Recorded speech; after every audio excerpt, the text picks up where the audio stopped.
Snakes are interwoven with virgin mythology, symbolically, and maybe one of the reasons that we hate on snakes is to disempower women.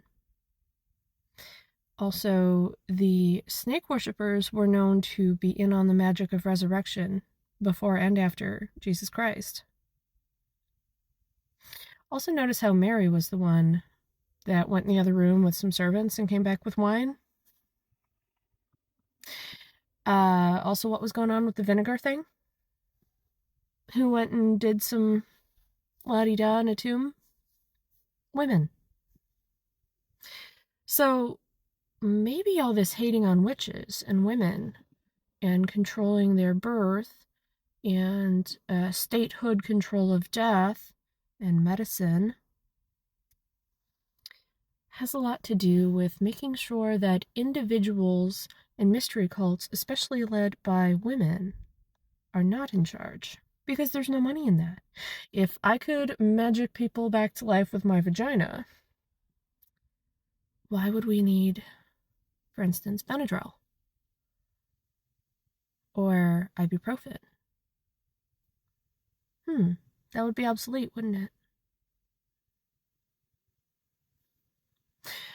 So just throwing that out there. I'm getting a little bit more into the snake part of the Grail mythology. Reading a fantastic book. Maybe I'll go live and read some more of it.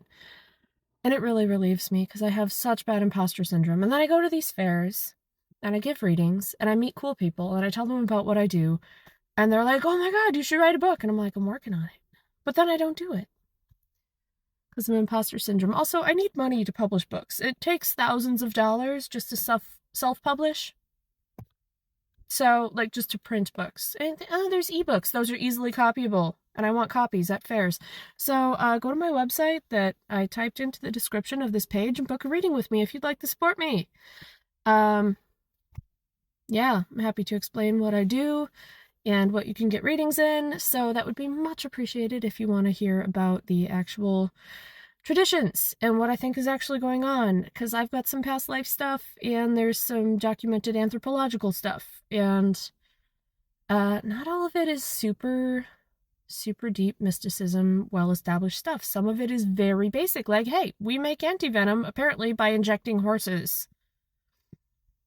What if we made our own antivenom by injecting ourselves like the Egyptians used to do? Supposedly, mythologically, the Egyptian people that wore snakes, they did that because then the little baby snakes would bite them and they'd grow up and they'd have snakes. And they'd also have really good immunity so no one could poison them. That's why royalty wore snakes, and that's... So,